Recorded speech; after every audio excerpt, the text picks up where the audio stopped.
I think it's pretty safe to say that one of the big reasons as to why a lot of people are very interested in The Rise of Skywalker has all to do with exactly how Luke Skywalker will be utilized in this film by J.J. Abrams and George Lucas, and exactly where it's going to go once we get near the end of Episode 9. This is Mike Zero. Make sure to subscribe if you're new to the channel for future Star Wars content. Now, what's really intriguing about Episode 9 is that we do know that this film is going to be filled with different twists and turns. Even Eunice Watama, the man who plays Chewbacca in the sequel trilogy, even said that while he was filming from start to finish, this whole entire movie, in his eyes, is a I did not see this coming moment. And that really does speak a lot of volumes here. Now, these past couple of weeks or so, we've been learning a whole lot more about this film, and when it all comes down to one of the concept art descriptions, this is where things begin to get very exciting for Episode 9. Now, what's really intriguing about all of this is that a description of Rey inside of a crystal cave, where it's described that she is taking a break from her meditation session on top of a large boulder, where it's described that Rey begins to go through her large backpack that she brought that is said to contain many of Luke's belongings from Ahch-To, one of which is said to include a Jedi holocron shaped like a cube, where it's glowing in a blue hue, that is said to be the holocron of Skywalker and deeply inspired by J.J. Abrams from the expanding universe, also known as Legends. The holocron is said to contain many of Luke's deepest secrets of himself and of the Force in general that have been stored over the years, where it's said that one big reveal within the holocron that Rey learns is that Luke, during his time in Ahch-To, would often communicate with the Wills while in the Tree Library and in the First Jedi Temple. It's said that Luke explains in the holocron that the Wills told him certain truths about the Force and the Prime Jedi. The holocron of Skywalker is said to also reveal that they also gained some Force power knowledge through the Wills before Rey's arrival that convinced Luke to stay on the island, and that it was the voices of the Wills that led Luke to discovering the specific island that contained the Tree Library, which also holds the Journal of the Wills. So let's go over a couple of parts about this and why I really do love this. Now, in the EU, in case you guys did not know,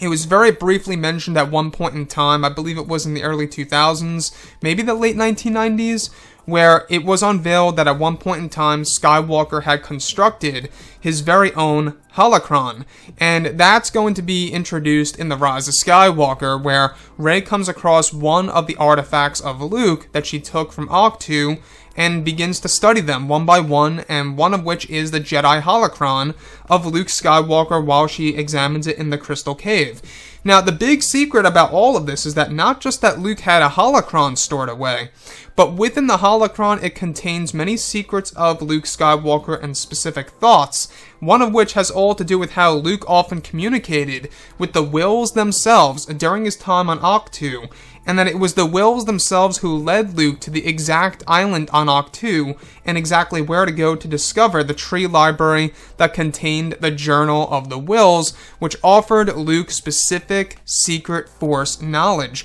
of these godlike beings that were originally created by George Lucas. So, why do I like this so much now? Well, it does give us a better reason as to why Luke stayed on the island, other than the line of dialogue that he gave to Rey in The Last Jedi of him saying, "I came to this island to die," where JJ is adding more to the mix, where one of the big reasons as to why he stayed on the island is because he's learning about the Journal of the Wills. He's learning more about the ancient Force, ways of the actual Wills, these godlike beings, and the ancient Jedi way. I love it. I think it's great the fact that they're really tapping into this type of mythology of the Star Wars universe, and how they're really trying to make the Wills pretty much a standard within the Skywalker saga, to make us look back at The Last Jedi and The Force Awakens in a different light. Now, the Wills are only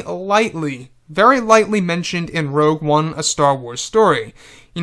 If you look back at everything related to George Lucas, he really did create a lot of elements of the Star Wars franchise that went pretty much unused in the sequel trilogy that are now being pretty much, analyzed and inserted into Episode 9. So that's what I love about this film, is that it's really tapping into the mythology rather than just the wars, the First Order against the Resistance. We're going more into the mythology of Star Wars, learning more about the ancient ways of the Force and the Jedi and everything related to the Wills, and Luke Skywalker having a holocron. I mean, that's pretty wild in my opinion. And when we think about Luke, we always wonder exactly, exactly how long was he on that island. We still don't have a definitive answer as to how long he's been on the island of Ahch-To. It could have very well been 3 or 4 years, maybe even 5 years. But nonetheless, we do know that it wasn't something crazy like 30-some years. And with that being said, guys, I will say,